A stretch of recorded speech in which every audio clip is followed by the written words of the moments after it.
बोधि वार्ता में आप सभी का स्वागत है। ये प्रश्न उत्तरों की श्रृंखला है जिसमें मैं दर्शकों के प्रश्नों के उत्तर देने का प्रयास करता हूँ।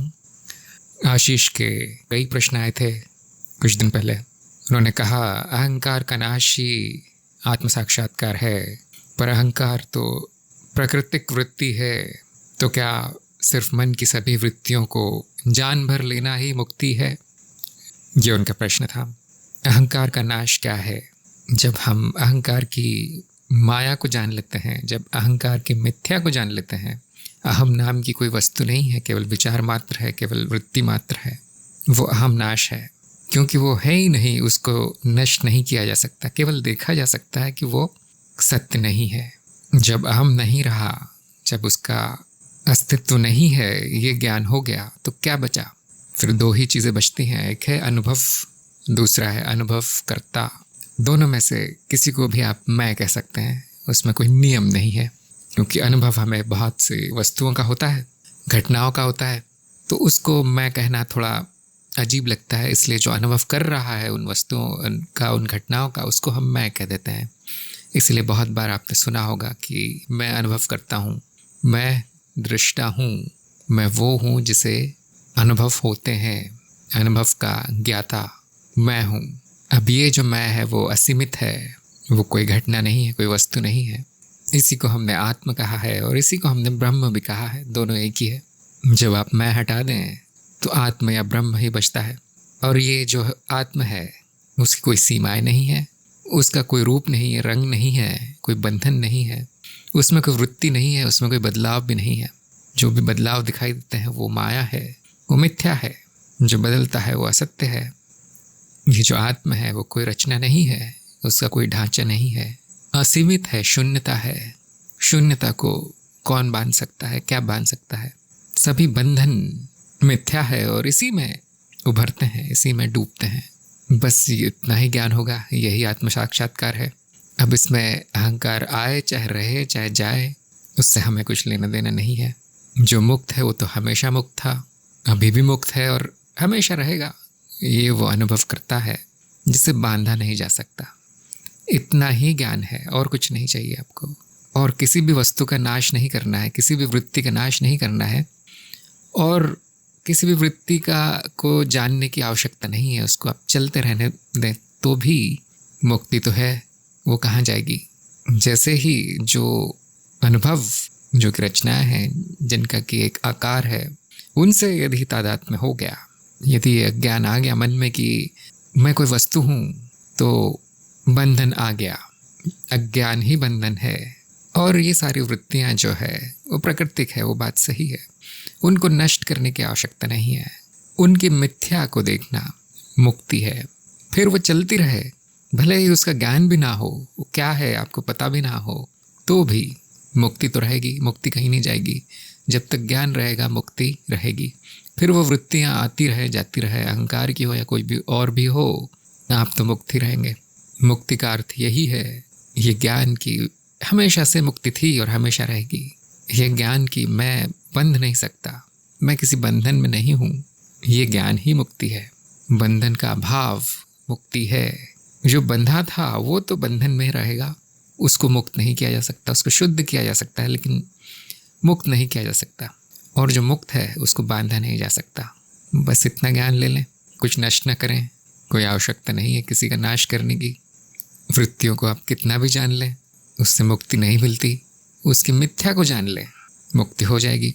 मैं न ये हूँ मैं न वो हूँ, मैं भी मिथ्या है, इतना जान लें। जब मैं ही नहीं रहा तो बंधन में कौन रहेगा? मैं वो घड़ा है जिसके अंदर हवा बंद है। तो घड़ा ये सोचता है कि मैं तो सीमित हूँ, मैं तो बंधन में हूँ। लेकिन वो घड़ा जब टूटता है तो उसके अंदर की हवा वातावरण में मिल जाती है। अब वो अनंत है, अब वो कहीं भी बह सकती है, कोई भी रूप ले सकती है। सागर में एक बुलबुला आता है तो सोचता है मैं तो छोटा सा हूँ, मैं इस सागर से अलग हूँ। वो थोड़ी देर रहता है, जब बुलबुला फूट जाए वापस सागर हो जाता है। बुलबुला मिथ्या था, इतना बस जानना मुक्ति है। फिर उन्होंने पूछा था कि और क्या अपने मन को निरंतर जानते रहना ही ज्ञान योग की साधना है? आप कर सकते हैं। मन में जो भी चल रहा है, वृत्तियां ही चलती हैं मन में, तो उसकी चेतना बनाए रखें। और ये चेतना ऐसी होती है जिसमें ये ज्ञान होता है कि वो वृत्तियाँ मैं नहीं हूँ या मेरी नहीं है। कोई भी वृत्ति हो, जब मन मैं नहीं तो क्या बचा? केवल मन का अनुभव बचा, और केवल मन का अनुभव करता बचा, और ये अनुभव क्रिया बची। इतना ही आपको ध्यान रखना है, इतना ही आपको जानना है। जैसे ही ये अज्ञान आता है कि मैं तो शरीर हूँ, मैं तो मन हूँ, मैं तो ये वृत्ति हूँ, मैं तो वो वृत्ति हूँ, ये इच्छा मेरी है, वो वासना मेरी है, ये मेरे साथ हुआ है, वो ऐसा मुझे करना है और ये मैंने किया है। जैसे ही इस तरह का अज्ञान आने लगे तो वापस चेतना में स्थित हो जाना, वापस मैं का स्थान अनुभवकर्ता को दे देना, जानना कि ये अहंकार की वृत्तियाँ हैं, वहाँ पर ठहरना नहीं है, स्वयं में स्थित हो जाना है। यही साधना है। ऐसे ही व्यक्ति को हम स्वस्थ कहते हैं। जो स्वयं में स्थित हो वो स्वस्थ है, जो नहीं वो अस्वस्थ है। आप देखेंगे अधिकतर जनता अस्वस्थ है, स्वयं में स्थित नहीं है, चेतना में लीन नहीं है, अज्ञान में लिप्त है। बस आपको इतना करना है कि जानना है कि मेरा तत्व क्या है, मेरा सत्य क्या है, और उस भाव को बनाए रखना, उस चेतना को बनाए रखना। बाकी जो चल रहा है वो सब कुछ ठीक है। इतने ही साधना है ज्ञान मार्ग में, और कुछ भी नहीं। बाकी जो भी मैं बताता हूँ, ये प्रयोग वो प्रयोग, ये शुद्धि वो शुद्धि, वो आपकी रुचि पर निर्भर है। करना है तो आप कर सकते हैं। प्रयोगों से आपको माया का ज्ञान होगा। जितना अधिक माया का ज्ञान होगा उसमें फंसने का उतनी कम संभावना रहेगी। जितनी अंतर्शुद्धि होगी उतना सुख, शांति और मुक्ति रहेगी। यही चाहता है एक व्यक्ति, इसीलिए वो प्रयोग बताए गए हैं, साधना बताई गई है, लेकिन वो ज्ञान मार्ग में नहीं आती। जोड़ सकते हैं आप उसको साथ में। चेतना में स्थित है, वही ज्ञान मार्ग है। फिर उन्होंने पूछा कि तो क्या ऐसा कभी होगा कि जानते जानते हम हमेशा के लिए चेतना में स्थापित हो जाएं और आनंदित रहें? आप क्या जानेंगे, कितनी बार जानेंगे, और वो जानने में कितना समय लगेगा कि मैं शरीर नहीं, मैं मन नहीं, मैं कोई वृत्ति नहीं, मैं कोई प्रक्रिया नहीं? कितनी बार जाना जा सकता है ये? एक ही बार, उसमें 5 मिनट लगते हैं बस। मैं कोई भी अनुभव नहीं हूँ, ये जानने में कितना समय लगेगा? और जब ये अज्ञान हट जाता है, जो कि 5-10 मिनट में संभव है, तो चेतना और आनंद उभरने में कितना समय लगेगा? यदि मैं ही चेतना हूँ तो मैं तो पहले से वहाँ स्थित हूँ जहाँ चेतना है। हाँ, थोड़ी देर के लिए अज्ञान हो गया था और मैं दूसरे अनुभव में स्थित हो गया था। मैं एक स्थिति बदल के कहीं और चली गई थी। अब वहाँ पर तो दुख ही दुख है। सुख और दुख दोनों ही अशांति है। दुख नकारात्मक अशांति है, सुख सकारात्मक अशांति है। अनुभवकर्ता में न सुख है न दुख है, वो तो साक्षी है केवल सुख और दुख का। सुख और दुख तो वृत्तियाँ हैं, मानसिक वृत्तियाँ हैं। जब ये वृत्ति हटा दी जाए तो क्या बचता है? शांति, आनंद। इसमें कितना प्रयास लगेगा, कितने वर्ष लगेंगे? कुछ भी नहीं। और ये जानने के बाद आप देखेंगे तो चेतना तो मैं पहले से हूँ, आनंद में पहले से ही हूँ। ये शून्य चेतना हमेशा से ही चेतना थी, हमेशा से ही आनंद थी और हमेशा रहेगी। यदि आप प्रयास कर रहे हैं तो इसका अर्थ ये है, न चेतना को जाना है, न स्वयं को जाना है, न आत्मा को जाना है, न आनंद को जाना है। इसीलिए आप प्रयास करते जा रहे हैं, और फिर आपकी एक आशा है, एक सपना है कि कभी भविष्य में जाके बहुत प्रयास करते करते मैं चेतना में स्थापित हो जाऊंगा, आनंदित रहूंगा। क्या अभी चेतना नहीं है? क्या अभी आनंद नहीं है?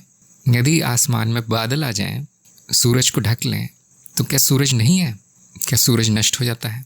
वो बादल आकर चले जाते हैं, सूरज वैसा ही रहता है, आकाश तो वैसा ही रहता है, उतना ही निष्कलंक रहता है जितना बादल आने से पहले था, बादल जाने के बाद दिखाई देता है। जब चित्त की वृत्ति चलती है तो भी चेतना है, तो भी आनंद है। हाँ, ऐसा लगता है कि वो ढक गई है।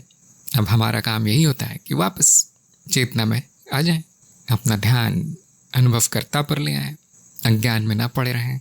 ये न मान लें कि ये चित्तवृत्ति मैं हूँ और अब मैं दुखी हूँ, अब मैं सुखी हूँ, अब मैं अशांति में हूँ, अब मैं भावनाओं में हूँ।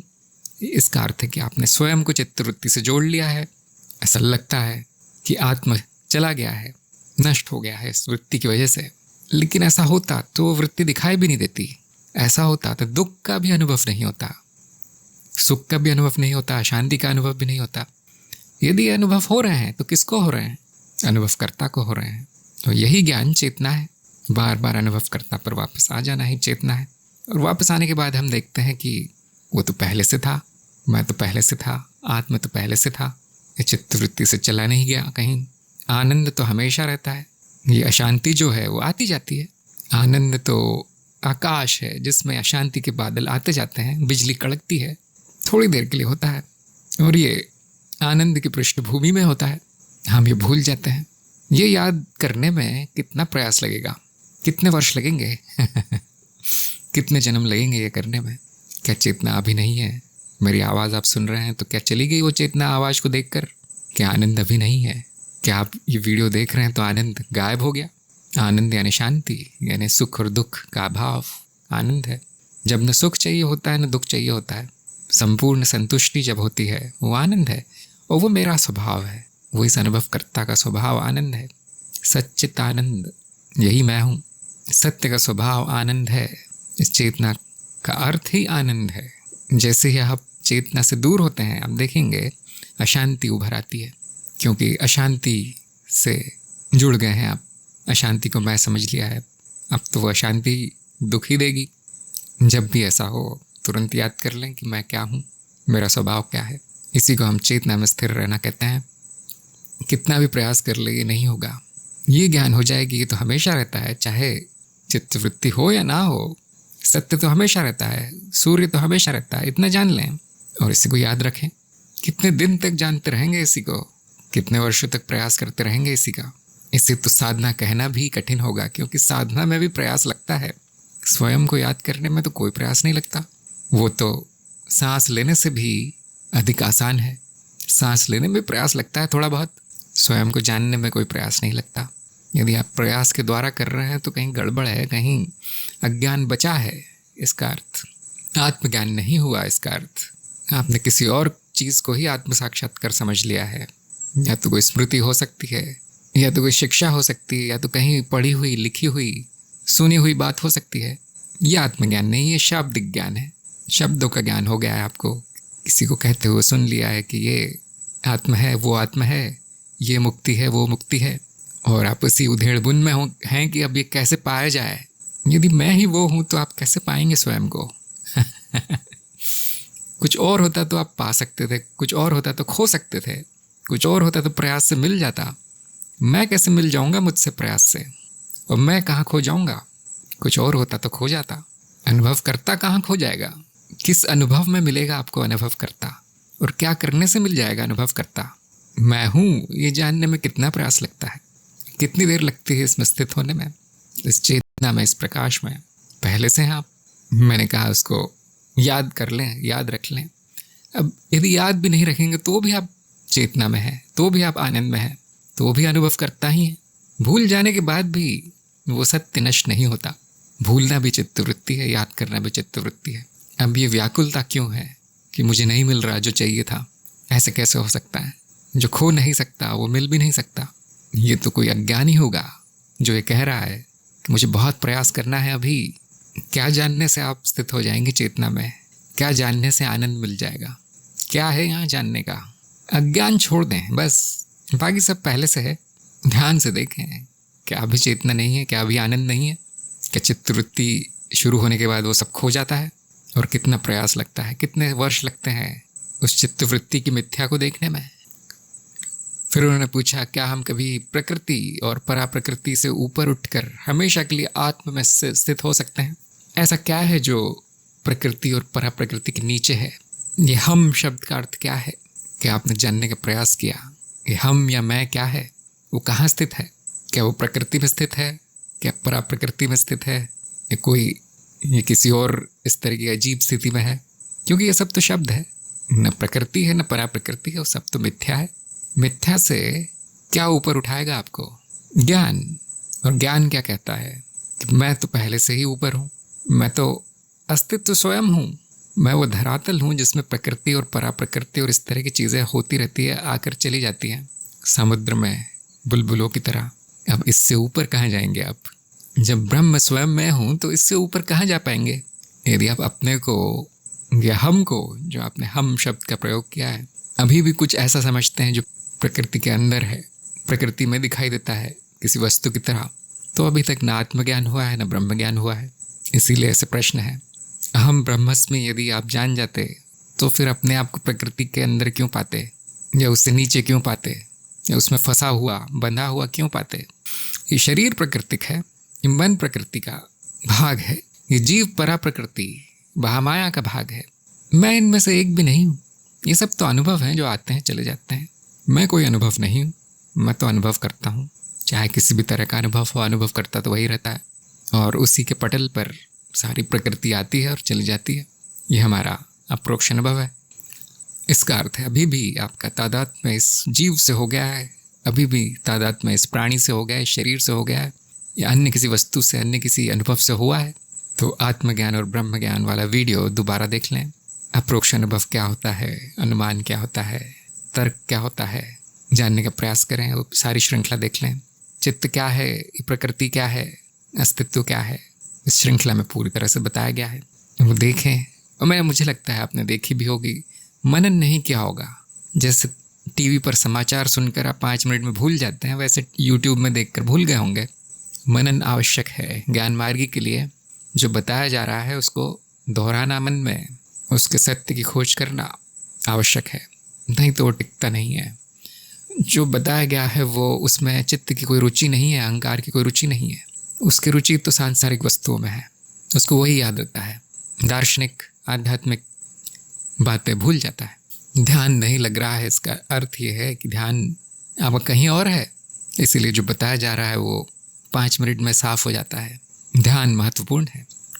उसके बाद आशीष ने लिखा था कि ज्ञान होने के बाद भी अनुभव नहीं हो रहा। जो अभी तक ज्ञान मिला उसका मुझे अनुभव नहीं हुआ। इसका अर्थ है कि आपने ज्ञान मार्ग को समझा ही नहीं। ज्ञान मार्ग में 2 ही प्रमाण हैं ज्ञान प्राप्त करने के, 2 ही तरीके हैं। एक है अनुभव, दूसरा है अनुमान, तर्क। बाकी कुछ ज्ञानियों ने 2 और बताए हैं, जैसे गुरु और शास्त्र। मैंने तो उनको हटा ही दिया है, क्योंकि शास्त्र में भी अनुभव लिखे हैं, गुरुजनों के अनुभव है, और गुरुजनों ने जो अनुभव किया वही लिखा है। तो ज्ञान बिना अनुभव के कैसे हो गया, ये मेरी समझ में नहीं आया। इसका अर्थ आपको पहला ही एपिसोड, आपको पहला ही वीडियो ज्ञान मार्ग का नहीं समझ में आया अभी तक। ज्ञान कैसे प्राप्त करना है उसमें बताया गया था। बिना अनुभव के कोई ज्ञान नहीं हो सकता। जिसे आप ज्ञान समझ रहे हैं वो हो सकता है कि सूचना मात्र हो, शब्द मात्र हो, उसको ज्ञान न मान लें। फिर उन्होंने कुछ चीज़ें गिनाई हैं जिनका उन्हें अनुभव हो गया है, और कुछ बातें बताई हैं जिनका अनुभव नहीं हुआ। अब उसका तो मैंने उत्तर दे दिया था, फिर से देख लेते हैं एक बार क्या हो रहा है यहाँ। पहला, सभी अनुभव मुझे हो सकते हैं अगर मैं ही सब जगह अनुभव कर रहा हूँ। यदि आप ब्रह्म है तो कोई और अनुभव कैसे कर सकता है? ब्रह्म ही अनुभव कर रहा होगा। लेकिन ये इस व्यक्ति को नहीं समझ में आएगा। ऐसे कैसे संभव है? सभी अनुभव ब्रह्म को हो रहे हैं, ऐसे कैसे संभव है? मुझे तो एक ही अनुभव हो रहा है, जो इस शरीर के द्वारा, जो इंद्रियों के द्वारा जो होता है उतना ही हो रहा है, मानसिक अनुभव इतना ही हो रहा है। तो ये सोचना गलत है कि ये अनुभव मुझे हो रहा है। ये अनुभव ब्रह्म को हो रहा है, आत्मा को हो रहा है। मैं बाद में आता है। जब अनुभव हो जाता है उसके बाद एक विचार आता है मन में कि मुझे हुआ। मुझे कोई अनुभव नहीं हो सकते, क्योंकि मैं तो परिकल्पना मात्र है। हम कह देते हैं कि मैं अनुभव करता हूँ, क्योंकि ये तो भाषा ऐसी है हमारी। हम अनुभव के साथ नहीं जुड़ना चाहते, इसलिए अनुभवकर्ता के साथ जुड़ गए हैं। तो अनुभव तो मुझे ही हो रहा है। और सारे अनुभव जो भी विभिन्न उपकरणों के द्वारा हो रहे हैं, ये सारे शरीर जितने भी हैं, करोड़ों शरीर, करोड़ों जीवों के, वो उपकरण मात्र है, ब्रह्म के रूप है। उन्हीं के द्वारा अनुभव हो रहे हैं। एक ही ब्रह्म है जिसको अनुभव होता है। जितने उपकरण उतने ब्रह्म है, ऐसा कहना गलत होगा। ये ऐसा इसीलिए लगता है क्योंकि तादात्म्य इस उपकरण के साथ हो गया है। आपका इस शरीर, मनोशरीर यंत्र के साथ तादात्म्य हो गया है। यह अज्ञान हो गया है कि ये मनोशरीर से जो भी हो रहा है वो मुझे हो रहा है अनुभव, बाकी मनोशरीरों से जो हो रहा है अनुभव वो कहीं किसी और को हो रहा है। ऐसा तो कुछ नहीं दिखाई देता मुझे। शरीर भिन्न है, मन भिन्न है, स्मृतियाँ भिन्न हैं, और उस स्मृति में जो है वो एक ही ब्रह्म को ज्ञात है। एक स्मृति में वो नहीं है जो दूसरी स्मृति में है। इसीलिए ऐसा प्रतीत होता है कि भ्रम होता है कि सभी के अनुभव करता अलग अलग है, सभी की स्मृतियाँ अलग अलग है। यदि सारे विश्व चित्त का अनुभव एक ही व्यक्ति की स्मृति में डाल दिया जाए तो क्या अनुभव होगा, उसका क्या अर्थ निकलेगा? यदि आपको 1000 चित्र एक ही पटल पर दिखाए जाएं एक साथ, तो कौन सा चित्र दिखेगा? जैसे एक ही पर्दे पर कई फिल्में चल रही हो एक साथ, एक के ऊपर एक, और सभी की आवाज़ एक साथ आ रही हो, वो तो शोर हो जाएगा। पर्दे पर तो केवल या तो काली दिखेगी, या तो सब कुछ सफ़ेद दिखेगा, या तो कुछ नहीं दिखेगा, क्योंकि वो व्यक्ति सीमित है, उसकी स्मृति में सब कुछ नहीं डाला जा सकता। इसीलिए यह अनुभव एक बार में एक उपकरण से और समय में एक के बाद एक ऐसे आ रहे हैं। जैसे जैसे वो चित्त प्रगति करता है, जब उसमें और अनुभव झेलने की क्षमता हो जाती है, अभी मान लीजिए वो 1000 अनुभव का अर्थ निकाल पाता है मनुष्य का चित्त, यदि वो 1,00,000 अनुभव का अर्थ निकाल पाए तो इसका अर्थ है कि वो प्रगति कर गया है, वो बड़ा हो गया है, विकास कर गया है। अब वो मनुष्य नहीं रहा, अब वो ऐसा प्राणी हो गया है जो उन्नत हो गया है। अब उसको और अधिक अनुभव होंगे और वो और अधिक ऊपर बढ़ेगा, और वो अनुभव भी उसी को होंगे, उसी आत्मा को होंगे जिस आत्मा को अभी हो रहे हैं। बस इतना है कि अभी अनुभव कम है, सीमित है। जैसे जैसे इस उपकरण का विकास होता है, कई योनियों में अनुभव बढ़ते जाते हैं, 10 से 100, 100 से 1000, 1000 से लाख, ऐसे होते जाते हैं। जब चित्त इतना बड़ा हो जाता है कि महाचित्त हो जाता है, विश्वचित्त हो जाता है, तो उसकी स्मृति उस सारे विश्वचित्त की स्मृति हो जाती है। अब उसका क्या अर्थ निकालेगा विश्वचित्त, वो तो विश्वचित्त ही जानता है, वो हम नहीं जान सकते। हम तो इंसान हैं, अभी बहुत छोटे हैं, ये शरीर छोटा है, ये मन छोटा है, बुद्धि छोटी है। क्योंकि जो भी अनुभव होते हैं वो सत्य के नहीं, वो माया के अनुभव होते हैं। सारे अनुभव माया के अनुभव हैं, इसलिए सब एक साथ नहीं हो सकते। उस माया को अनुभव करने के लिए इंद्रियां चाहिए होती है। बिना इंद्रियों के कुछ भी अनुभव नहीं होता, और जो भी अनुभव होता है वो इंद्रियों तक ही सीमित होता है। उनकी इंद्रियों की जो सीमा है उतना ही अनुभव होगा। इंद्रियां बढ़ती जाएंगी, अनुभव बढ़ते जाएंगे। इंद्रियां हटा लें तो आप देख सकते हैं सारे के सारे अनुभव यही हैं, लेकिन शून्यता दिखाई देते हैं। सारे अनुभवों का तत्व शून्यता ही है, इसीलिए शून्यता दिखाई देते हैं। सुषुप्ति में, नींद में जब इंद्रियों की सीमा नहीं होती तो क्या अनुभव होता है? शून्यता का। कहना भी अजीब लगता है कि शून्यता का अनुभव है, क्योंकि अनुभव करता भी नहीं होता। उस शून्यता में अनंत संभावना है, जिसमें जब इंद्रियां सक्रिय होती है तो उसमें से एक संभावना प्रकट होती है, एक मनोशरीर प्रकट होता है। उसकी स्मृति से ही जाना जा सकता है कि वो वही मनोशरीर है, नहीं तो आप नहीं जान पाएंगे वो क्या है। तो ये हमारा ही अज्ञान है कि सारे अनुभव मुझे होने चाहिए सारे अनुभव मुझे ही हो रहे हैं। लेकिन यदि तादाद में शरीर के साथ हो गया है, मन के साथ हो गया, स्मृति के साथ हो गया है, तो यही भ्रम बना रहेगा कि मुझे तो एक छोटा सा अनुभव हो रहा है। इसके लिए मैं एक और उदाहरण देता हूँ, क्योंकि ये तो माया की बातें हैं। माया की बातें जो है वो अनुभव से ही ज्ञात होती है, बैठे बैठे नहीं अब उसका ज्ञान हो सकता।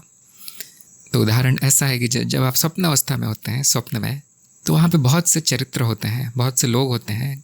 आपके रिश्तेदार होंगे, आपके मित्र होंगे, अजनबी लोग होंगे, यहाँ तक जानवर भी होंगे, कुछ तरह तरह के जीव होंगे, और आप भी होंगे। आपका शरीर भी होगा, आपकी इंद्रियां भी होंगी, ठीक वैसे ही जैसे कि अभी जागृति में है। और जो ये स्वप्न शरीर है, स्वप्न में मैं जो हूँ वो ठीक यही सोच रहा होगा कि केवल मुझे अनुभव हो रहे हैं, सीमित अनुभव हो रहे हैं। उसे तो ये भी नहीं पता होगा कि ये स्वप्न लोक है, क्योंकि चेतना शून्य होगा। और बाकी जो मेरे मित्र है, मेरे रिश्तेदार है, मेरे संबंधी है, उन सबको अपने अपने अनुभव हो रहे हैं, और उनको जो अनुभव हो रहे हैं वो मुझे नहीं हो रहे हैं।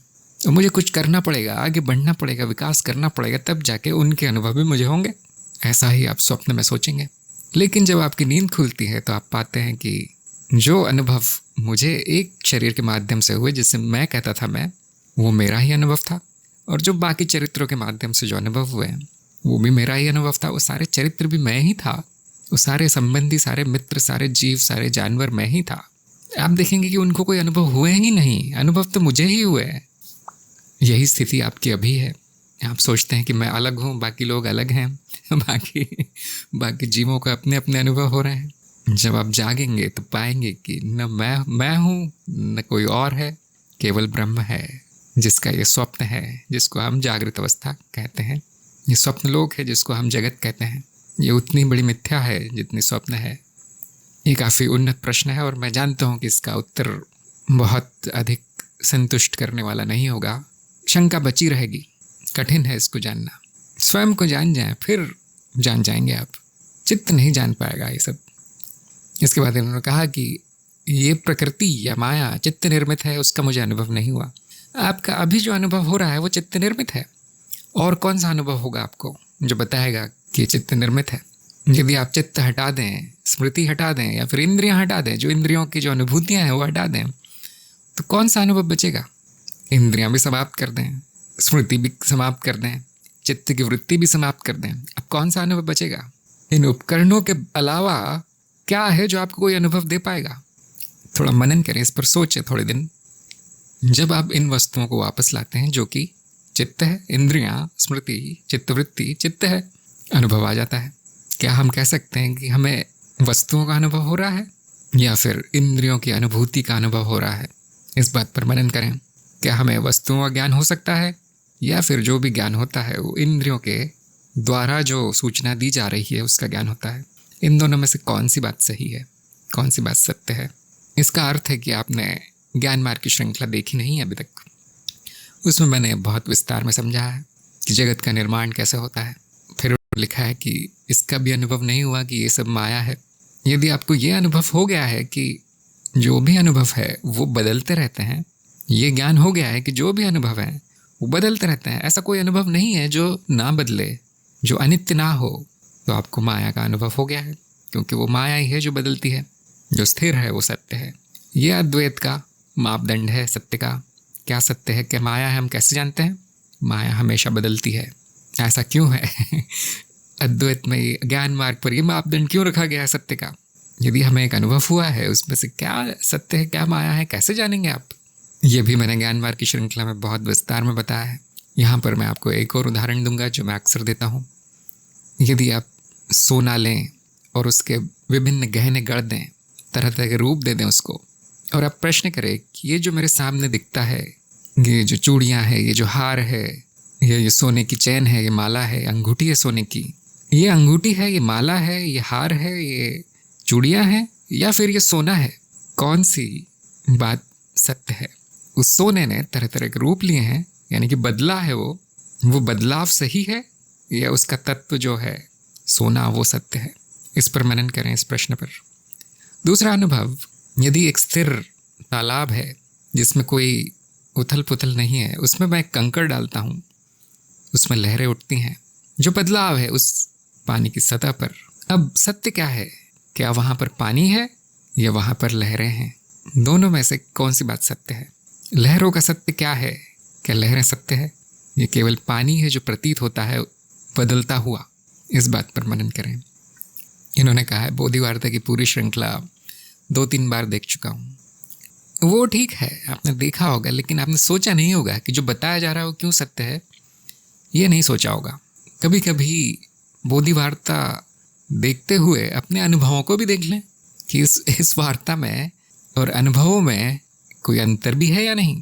कि बोधि वार्ता के अपने अनुभव गिना रहा है बैठ के, या मेरे अनुभव दिखा रहा है मुझे?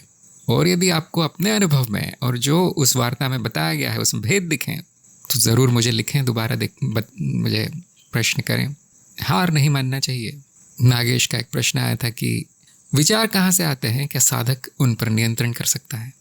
विचार चित्तवृत्ति है, जैसा कि आपको पता ही होगा, और चित्त की सभी वृत्तियाँ स्मृति से आती है। जब स्मृति चलती है, जब स्मृति गति करती है, उसमें प्रक्रिया होती है, उसी को हम वृत्ति कहते हैं। विचार भी एक तरह की वृत्ति है, भावनाएं एक दूसरे तरह की वृत्ति है, कल्पना तीसरे तरह की वृत्ति है, वासना, इच्छा एक और वृत्ति है। जब आप कुछ सोचते हैं, अनुमान करते हैं, गिनते हैं, गणित करते हैं, तार्किक अनुमान लगाते हैं, वो ये सारी वृत्तियाँ। जब कुछ समझ में आता है वो भी वृत्ति है, जब चेतना जागृत होती है वो भी वृत्ति है। ये सब स्मृति में चलने वाली प्रक्रियाएं हैं। स्मृति आपको नहीं दिखाई देगी, जब वो क्रिया करती है तो उसके परिणाम दिखाई देते हैं, उसमें जो बदलाव हो रहे हैं वो दिखाई देते हैं। इसकी पुष्टि आप कैसे कर पाएंगे? इसका सबूत कहाँ पर मिलेगा आपको? तो मैं आपको एक प्रश्न देता हूँ। ऐसा विचार करें जो आपकी स्मृति में ना हो। किसी ऐसी वस्तु का विचार करें जो आपकी स्मृति में ना हो। ये पहले मैं आपको देता हूँ।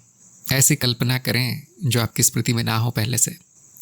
हम ऐसी कल्पना कर सकते हैं जो 2-3 वस्तुओं को मिला के बनाई गई हो, जो कि जगत में ना मिलती हो ऐसी वस्तु। जैसे हम एक जानवर की कल्पना कर सकते हैं जिसका सिर हाथी का हो, पैर शेर के हो, पूंछ गाय की हो और सींग बकरी के हो, ऐसा। लेकिन ये जो अंग है उस जानवर के, वो स्मृति से ही आए हैं, केवल जोड़ तोड़ लगाया गया है। इसी को हम कल्पना कह देते हैं। इस पर विचार करें कुछ दिन। फिर उन्होंने पूछा उस पर नियंत्रण हो सकता है क्या? कौन है यहाँ पर जो नियंत्रण करेगा? मैं तो नहीं हूँ, करता तो नहीं है। कर्ता भाव बाद में आता है, जब कुछ हो जाता है चित्त में तो कि मैंने किया है, ये भाव बाद में आता है। तो जब भी कोई विचार आए, देखें क्या उस विचार ने आने से पहले आपकी आज्ञा ली थी, आऊँ या नहीं आऊँ, प्रकट हूँ या नहीं हूँ मन में, मैं ऐसा ऐसा हूँ, अब आने वाला हूँ। क्या ऐसा होता है? या फिर ऐसा होता है कि विचार पहले आता है, उसका अनुभव किया जाता है अनुभवकर्ता के द्वारा, और उसके बाद उसके परिणाम आते हैं कि ये क्यों आ गया, अब मुझे क्या करना चाहिए, ये मेरा विचार है, ये किसी और का विचार है। ऐसा ये सब जो दूसरे विचार हैं उसके पीछे रेलगाड़ी की तरह आ जाते हैं, उनका भी अनुभव होता है, उसी अनुभवकर्ता के द्वारा होता है। वो अनुभवकर्ता कुछ नियंत्रण करने का प्रयास नहीं कर रहा, वो तो शून्यता है। शून्यता किस पर नियंत्रण करेगी? कभी कभी ऐसा भी विचार आ जाता है जिसको हम विवेक कहते हैं कि ये सही नहीं है, इस पर मुझे कर्म नहीं करना है। विचार तो आ गया है, अब कर्म करना है या नहीं, ये भी एक वृत्ति है, इसे हम विवेक कहते हैं, बुद्धि कहते हैं। कभी कभी उसके द्वारा कर्म टल जाता है, क्योंकि ये ज्ञान होता है, ये निष्कर्ष निकलता है कि ये विचार यदि कर्म में बदला तो इसके परिणाम बुरे आ सकते हैं, या मेरे लिए ये उपयोगी नहीं है। ये कर्म टाला जा सकता है कभी कभी। अक्सर तो व्यक्ति वही कर देता है जो उसके मन में है। लोगों का कोई नियंत्रण नहीं होता, जो मन में है वही उनके मुंह में है और वही उनके हाथों से हो जाता है। इसको हम पशु वृत्ति कहते हैं। पशुओं में कोई विवेक नहीं होता, कोई बुद्धि नहीं होती। कभी कभी पशुओं में भी बहुत अच्छी बुद्धि देखने मिलती है जो मनुष्य में नहीं मिलती, वो प्राकृतिक बुद्धि है, लेकिन इसको बढ़ाने की संभावना मनुष्य में ही होती है, जो बहुत कम लोग बढ़ा पाते हैं, जो बहुत कम लोग उपयोग कर पाते हैं। जब हम कर्म पर नियंत्रण कर लेते हैं तो वो बुद्धि की वृत्ति है। कर्म पर नियंत्रण हो सकता है, कर्मों पर हमारा अधिकार है, विचारों पर नहीं। स्मृति पर कोई अधिकार नहीं है। स्मृति में वो सब छप जाता है जो अनुभव किया गया है, उसे कोई नहीं रोक सकता। और जब एक बार छप गया तो विचार बनकर तो आएगा ही, वासना बनकर तो आएगा ही, या फिर भावना बनकर आएगा। ये चित्त की वृत्ति है, चित्त का स्वभाव है। जैसे पानी का स्वभाव गीला करना है, अग्नि का स्वभाव जलाना है, वैसे चित्त का स्वभाव, चित्त की वृत्ति है, उसे नहीं रोका जा सकता, कभी नहीं रुकता वो। अंकित का एक प्रश्न आया था कि हमारे पूर्वज जो अब नहीं रहे, उनकी आत्माएं हमें कोई रहस्य नहीं बताती, कोई मार्गदर्शन नहीं करती, भला हमारा नहीं सोचती, ऐसा क्यों है? अब इसका उत्तर इस बात पर निर्भर करता है कि आप पूर्वज किसे कहते हैं। जो प्राचीन काल में लोग थे वो हमारे पूर्वज हैं, और ये सारा ज्ञान उन्होंने ही दिया है, और तो कहीं से आया नहीं है ज्ञान। लेकिन पूर्वजों से मुझे लगता है कि इनका अर्थ उनके वंशजों से है, यानी कि दादा परदादा इत्यादि। इनको हम पितृ कहते हैं। पूर्वज बहुत बड़ा शब्द है, तो जो भी यहाँ पर चर्चा हुई है इसमें मैंने पूर्वज इस शब्द का पितृ के अर्थ में लिया है। पितरों में कई व्यक्ति काफ़ी उन्नति कर गए थे, और उनको हम कभी कभी कुल देवता के नाम से भी जानते हैं, जिनकी अभी भी उस वंश में, उस परिवार में अभी भी रुचि है। और इनके बारे में, इनसे संबंध कैसे बनाना है, इनसे संपर्क कैसे करना है, इसके बारे में मैंने वासना पूर्ति के उपाय की श्रृंखला में थोड़ी बहुत चर्चा की है। यहाँ पर हम पूर्वजों का अर्थ दादा परदादाओं से, हमारे निकट संबंधियों से जो अब है नहीं इस जगत में, उस अर्थ में लेंगे। मैं आखिरी बात पहले बता देता हूँ आपको कि न हमारे पूर्वज थे, न उनकी कोई आत्माएं हैं, न इस अस्तित्व में कोई रहस्य है, न हमें कोई मार्गदर्शन की आवश्यकता है। ये सब माया है, केवल अनुभव है जो मायावी है, और अनुभव करता है जो सत्य है। इससे बड़ा रहस्य आपको कोई और नहीं बताएगा, इससे अधिक ज्ञान आपको नहीं मिलेगा। अद्वैत को जानना सबसे बड़ा मार्गदर्शन है। इस सारे अस्तित्व में इससे बड़ा मार्गदर्शन नहीं मिलेगा। ये इस सारे आध्यात्म की किताब की अंतिम पंक्ति है। इसके आगे कुछ भी नहीं लिखा है। इसके आगे ज्ञान की किताब समाप्त हो जाती है, बंद करके रख दें उसको। ये वेदांत है, ज्ञान का अंत, जानने का अंत, ढूंढने का अंत, पाने का अंत। यही आपको दिया गया है, यही बोधि वार्ता में है, यही सभी गुरुजन बताते हैं, यही सभी पूर्वज बता के गए हैं। और आपको क्या चाहिए? और कौन सा मार्गदर्शन चाहिए, और कौन सा रहस्य आपको चाहिए? और उन बेचारे मृत आत्माओं में ऐसा क्या है जो आपको यहाँ जीवित लोगों से नहीं मिल रहा? ऐसा क्या जानना चाहते हैं जो एक जीवित गुरु आपको नहीं बता सकता? उसके लिए कोई मरा हुआ व्यक्ति ही चाहिए और आपका ही पूर्वज होना चाहिए। ऐसे कौन से रहस्य जानना चाहते हैं आप? और वो रहस्य को जान के आपकी कैसी प्रगति होगी, कैसी मुक्ति होगी, कैसे शांति होगी, कैसे आनंद में पहुंचेंगे? ये तो वही बात होगी कि आपको सब्जी खरीदनी है जो कि 2 कदम दूर मिलती है आपके घर से, और आप दिल्ली की ट्रेन पकड़ लेते हैं। मुझे तो दिल्ली जाकर सब्जी खरीदनी है, वो असली सब्जी है, वो उस सब्जी का रहस्य कुछ और ही है। आलू तो आलू है, दिल्ली से आए या आपके घर के नीचे से आए, भूख तो मिट जाएगी आपकी। हाँ, यदि ये अज्ञान है कि दिल्ली की सब्जियां सोने की बनी हैं, कुछ अलग हैं, अमृत है उसमें, तो आप वहाँ भागेंगे। हो सकता है किसी ने बता दिया हो कि भाई तुम्हारे गांव की सब्जी या शहर की सब्जी मत खाना दूर जाना, कहीं फॉरेन की सब्जी लेकर आओ, उससे तुम्हारी मान प्रतिष्ठा बढ़ेगी और वो असली है। ये हमारा अज्ञान है। जीवित गुरु से संपर्क कर लें, जो भी रहस्य चाहिए आपको मिल जाएगा।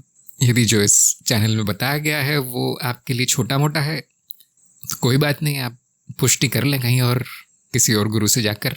ये सुझाव मैं सभी को दूंगा कि केवल एक जगह सुनकर, एक व्यक्ति से सुनकर उसको सत्य न मान लें। आप खोजी हैं, आप साधक हैं, सुनकर आप कैसे सत्य मान सकते हैं? सत्य तो वो है जो ज्ञान अनुभव से प्राप्त होता है, अपरोक्ष अनुभव से। सत्य तो आपके सामने होना चाहिए। वो न शब्दों को सुनकर मिलेगा, न वीडियो को देखकर मिलेगा, न परलोक में मिलेगा, न कोई जादू से मिलेगा। जो आपके सामने है वो सत्य है। एक बार आप सत्य सुन लेंगे तो फिर बाकी सब बेकार है। यदि अभी तक आप नहीं सुन पाए हैं जो भी मैंने कहा है इस चैनल में, थोड़ा समय निकाल के सुन लें जो कहा गया है। मुझे ये सब किन्हीं आत्माओं ने नहीं बताया, किसी और लोक में नहीं मिला।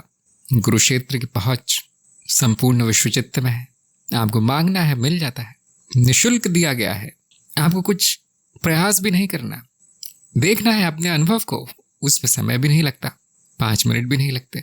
मुझे ये वीडियो बनाने में घंटों और कई दिन भी लग जाते हैं कभी कभी। सुनने में तो समय नहीं लगता, अपनी बुद्धि का प्रकाश इन शब्दों पर डालने में समय नहीं लगता। सारा मार्गदर्शन यही है, इस श्लोक में है।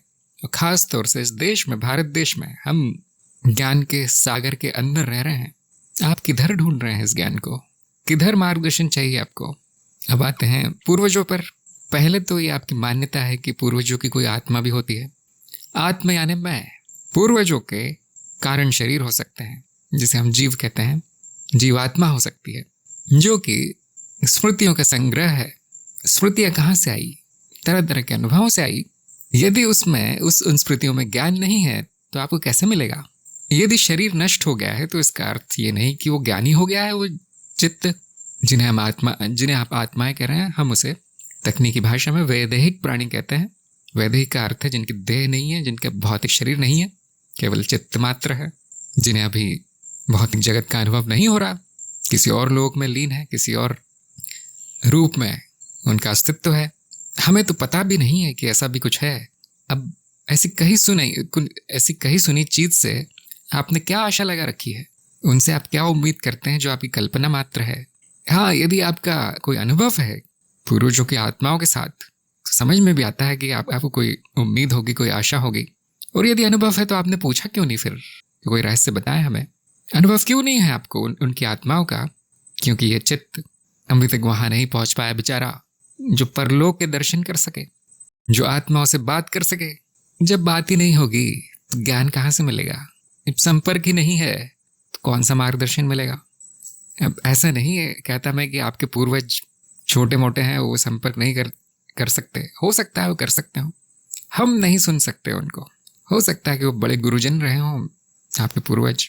हो सकता है उनको बहुत से रहस्य पता हो सकता है उनको गड़ाधन पता हो आपके घर में, आपके खेत में। हो सकता है उनको जादू मंत्र पता हो, या हो सकता है उनको रोगों की दवा पता हो, उनको कोई बड़ा विज्ञान पता हो। क्योंकि अनुभव हुआ होता तो आप पूछते ज़रूर उनसे कि अब हमें रहस्य बताओ, और वो बड़ी खुशी खुशी बताते यदि वो होते वहाँ पर। तो हम इस बात का ध्यान रखें कि हम माया में कुछ कदम आगे चले गए हैं। जो भी मैं कह रहा हूँ उस पूरी तरह से असत्य है, उसका सत्य से कोई संबंध नहीं है। एक स्वप्न की तरह है। शरीर के नष्ट होने से ज्ञान नहीं हो जाता। जो भी ज्ञान होता है वो शरीर के साथ होता है। जो इंद्रियों से मिलता है अनुभव, उसी से ज्ञान होता है। शरीर आवश्यक है किसी भी तरह का ज्ञान लेने के लिए। ये शरीर हो, ये भौतिक शरीर, मनुष्य का शरीर, इस बंदर का शरीर हो तो भी चलेगा, कोई और लोक हो, कोई और शरीर हो, कोई और प्राणी का आकार हो, रूप हो तो भी चलेगा, लेकिन आवश्यक है शरीर।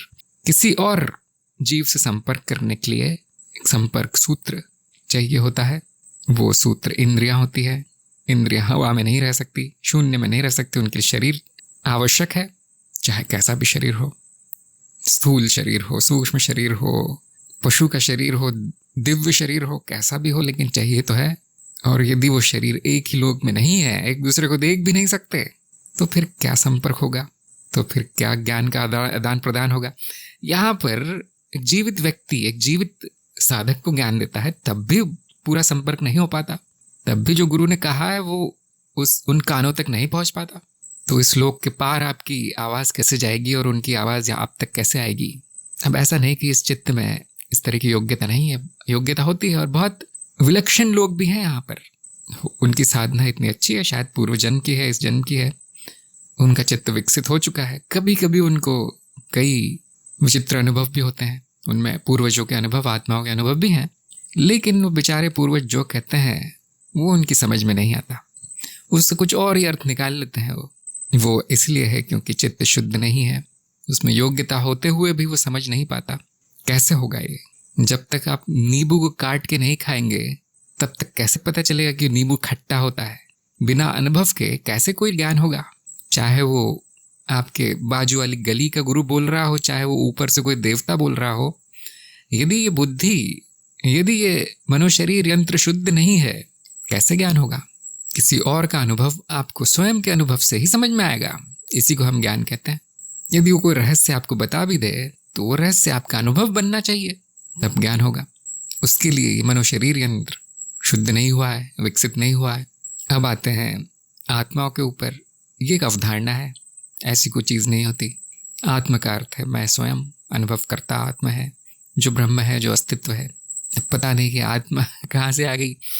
ज्ञान मार्ग में हम इसे कारण शरीर कहते हैं, दूसरे अन्य दर्शनों में कुछ और नाम है इसके। ये वो स्मृति है जो बीज रूप में होती है, जो शरीर के नाश के बाद बचती है। इसका अनुभव शरीर के नाश जब होगा तभी होगा, यानी मृत्यु के बाद ही होगा, अभी नहीं होगा। जब आपको अपने बीज शरीर का अनुभव नहीं है तो दूसरों के कैसे होगा।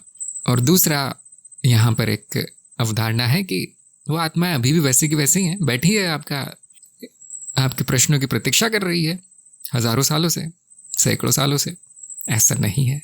कारण शरीर बैठा नहीं रहता, उसका तुरंत पुनर्जन्म हो जाता है। माया है, माया के रूप में प्रकट हो जाता है, तुरंत नए अनुभव शुरू हो जाते हैं उसके। और आप तो जानते हैं, एक बार शरीर आ गया तो शरीर की जो सीमाएं हैं उस चित्त को सीमित कर देती हैं। फिर वो पूर्वज नहीं रहा, फिर वो आत्मा नहीं रही, अब वो शरीर में है। फिर वो कारण शरीर अब लिप्त है अपनी वासना पूर्ति में या अपने कार्य करने में, और इस माया के अज्ञान में घिरा हुआ है, इस धुंध में है, वापस आ गया है। अब कैसे संपर्क करेंगे उससे? अब क्या बचा वहाँ पर संपर्क करने का? क्या सारे पूर्वज वहाँ पे आत्माओं के रूप में बैठे हुए हैं कि कोई हमसे संपर्क करेगा? इस बात में कितना सत्य है, आप स्वयं के अनुभव से जानने का प्रयास करें। तो अंकित से मेरा यही अनुरोध है, यही सुझाव है कि जो मूलभूत ज्ञान है वो पहले ले लें, पूर्वजों को छोड़ दे, बेचारों को शांति से जहाँ पर भी है, जिस भी जन्म में है, जिस भी रूप में है, उनको वहाँ रहने दें। उनसे कोई आशा ना रखें। आपके लिए जो सबसे उपयोगी व्यक्ति है वो है आपके जो बिल्कुल पास रहता है, वो गुरु। उससे थोड़ी बहुत आशा की जा सकती है, कुछ मिलेगा, कुछ मार्गदर्शन मिलेगा। यदि नहीं, कोई और गुरु। यदि कोई भी गुरु नहीं तो गुरुक्षेत्र, स्वयं को अपना गुरु बना ले। ज्ञान कैसे लेना है, ज्ञान कैसे प्राप्त करना है, सब कुछ बताया गया है इस चैनल पर। फिर भी आप इधर उधर भटक रहे हैं, फिर भी आप तरह तरह की मान्यताओं में बंधे हैं। जो सामने है वो देख नहीं सकते, जो काल्पनिक है वो आप चाहते हैं, जो नहीं हो सकता उसकी इच्छा है, जो पक्का पकाया सामने है उसकी में कोई रुचि नहीं है। ये साधक के गुण नहीं है, ये अध्यात्म के मार्ग पर चलने वालों के गुण नहीं है। क्या गुण है वो मैंने ज्ञान दीक्षा के वीडियो में बताया है, विस्तार में बताया है, साधक के गुण क्या होते हैं। यदि वो गुण है तो आपको हर ज्ञान मिलेगा, आपको कोई मार्गदर्शन नहीं चाहिए होगा, कोई रहस्य नहीं रहेगा। उसके बाद ओहियो का प्रश्न आया था कि सूक्ष्म शरीर के प्रयोगों से कुछ अहितकर हो सकता है क्या। तो बहुत अच्छा प्रश्न है, बहुत लोग ये प्रश्न करते हैं। उनको डर रहता है कि एक बार मैं सूक्ष्म शरीर पहुंच गया तो क्या मेरी मृत्यु हो जाएगी, क्या मैं वापस नहीं आ पाऊंगा इस लोक में, क्या कहीं भटक जाऊंगा, मैं कोमा में तो नहीं पहुंच जाऊंगा, या मुझे किसी तरह की मानसिक हानि तो नहीं हो जाएगी, क्या कोई प्रेत बाधा तो नहीं हो जाएगी, कोई पकड़ तो नहीं लेगा मुझे भूत प्रेत। क्योंकि उन्होंने यही सुन रखा है कि मैं ही शरीर हूँ, और यदि इसमें से वो चीज़ निकल गई जो कि इसको जीवित रखती है तो मैं मर जाऊंगा। और दूसरे लोगों में तो बहुत गंदगी है, बहुत डरावने लोग हैं, क्योंकि यही फिल्मों में दिखाया जाता है जहाँ मरने के बाद लोग जाते हैं।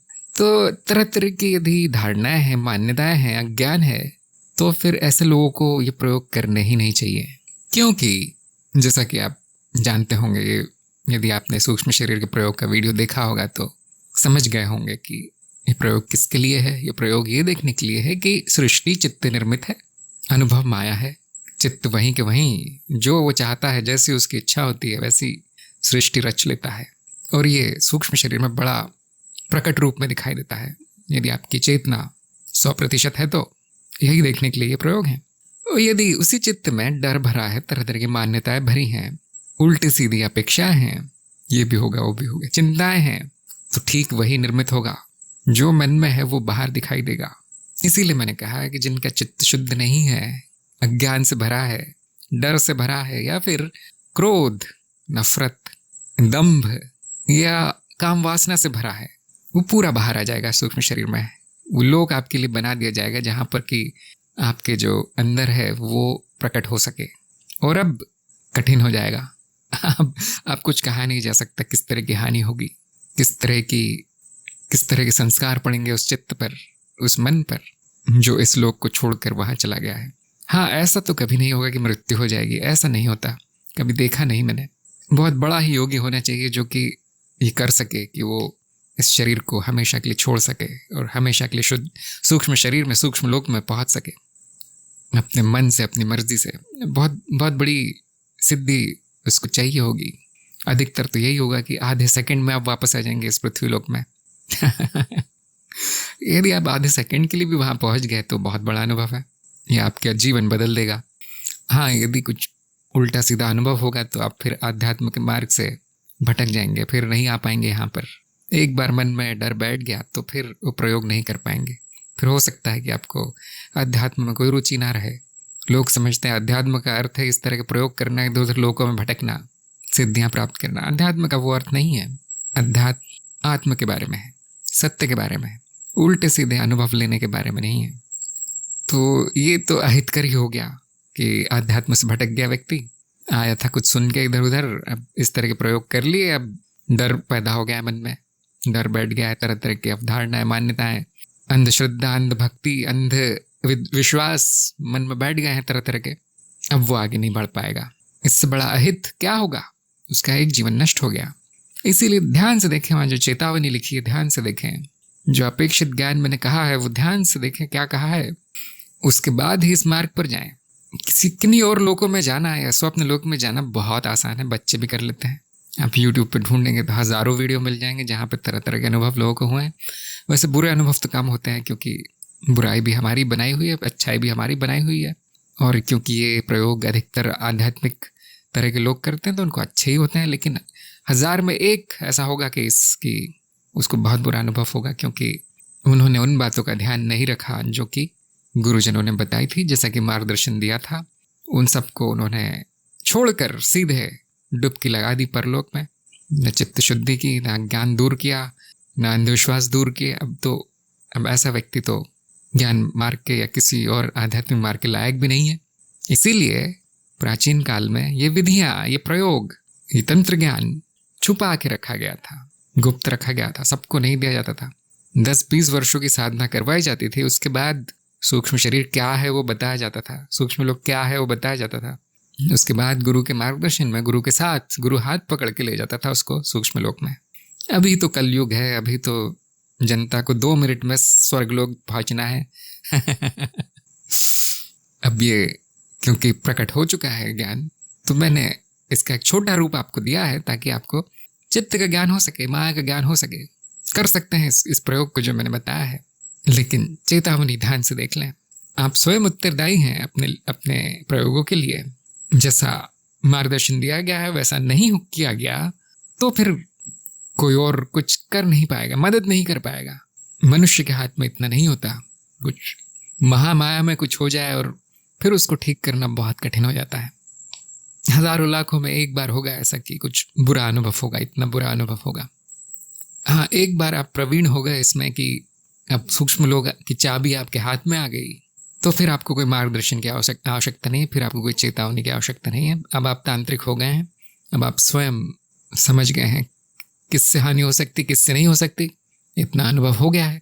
तो ऐसे व्यक्ति के लिए प्रयोग नहीं बताए गए हैं जो कि पूरी तरह से निपुण है, पूरी तरह से पारंगत है, बड़ा तांत्रिक है। उनको मैं कुछ नहीं सिखा सकता। जो आध्यात्म मार्ग पर नए नए आए हैं उनके लिए प्रयोग है। इन प्रयोगों से अधिकतर कोई हानि नहीं होगी। हाँ, कोई बहुत ही अज्ञानी व्यक्ति, मूर्ख व्यक्ति या दुष्ट व्यक्ति पहुंच जाता है यहाँ तक, तो थोड़ी बहुत संभावना है कि कुछ उल्टा सीधा हो जाए। अध्यात्म का शिष्य जो बुद्धिमान है, जिसमें न डर है, न मान्यताएं हैं, न अंधविश्वास है, जो एक वैज्ञानिक की तरह है, जो कि अपने यंत्र लेके पहुंच जाता है प्रयोग करने के लिए, उसको कुछ भी नहीं होगा। उसको डरने की आवश्यकता नहीं है, उसको कोई हानि नहीं होगी। इसके बाद भी कई प्रश्न थे, लेकिन यहाँ पर हम आज समाप्त करते हैं और मैं आपसे फिर मिलूँगा प्रश्नोत्तर के अगले भाग में। धन्यवाद।